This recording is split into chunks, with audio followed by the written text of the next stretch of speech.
All right, so a couple of reminders here, guys, okay, that you've got your pendulum lab due on May 26th, okay? I am going to make this due on May 28th.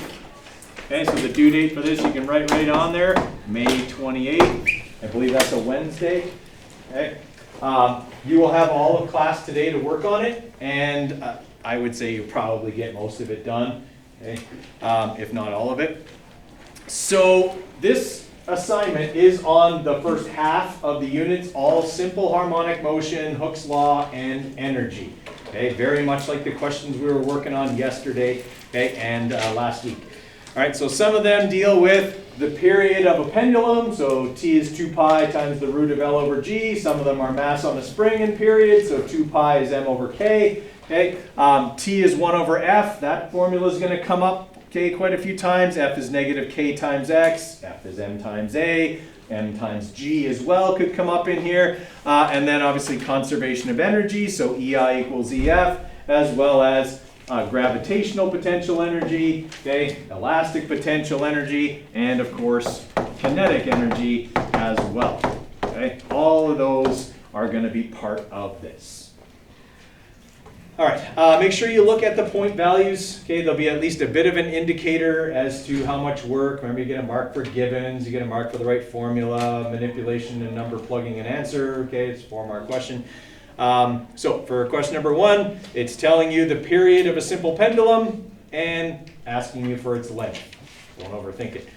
Right. Number 2, also a pendulum question, but asking you about a grandfather clock in 2 different locations, okay, where obviously we would want it to keep the same time, even though the acceleration due to gravity changes. So we would obviously have to adjust the length of the pendulum, right? So that's why it's asking me, what is the length of the pendulum in the second location?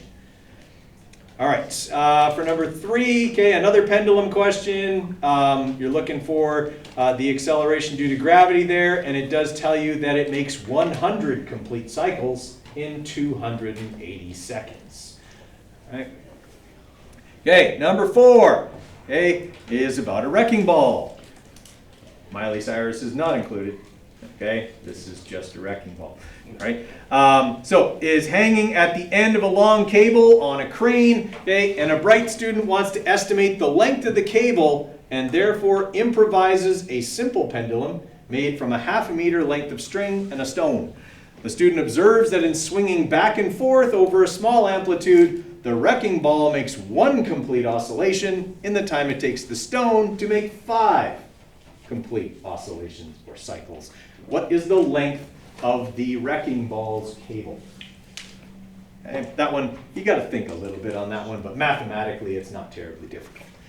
Okay, and then number 5, another pendulum question. Okay, don't overthink that one. It is asking you about the relationship we looked at the other day for length of a pendulum and period. And then number 6 will be, I think, the last pendulum question, just about a pendulum on Earth, or sorry, on the moon versus on Earth. Okay, now question number 7. I have some terrible drawings here, okay? But you need to copy these drawings down because they're very, very important to the proper solution of this question. Okay? So, in the first situation the question is talking about, 1 mass is hung from a spring and allowed to oscillate. Okay? In that situation, its frequency is 10 hertz. Then, in a second situation, another mass is added to the spring along with mass 1. Okay? So in the second situation, there are 2 masses on this spring.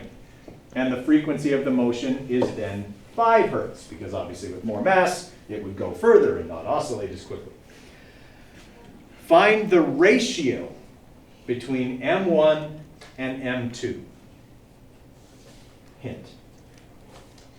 The reason I'm asking for the ratio between mass 1 and mass 2 is because it is impossible for you to calculate the actual masses of mass 1 and mass 2 because you are not told the constant of the spring. it is the same spring in both cases.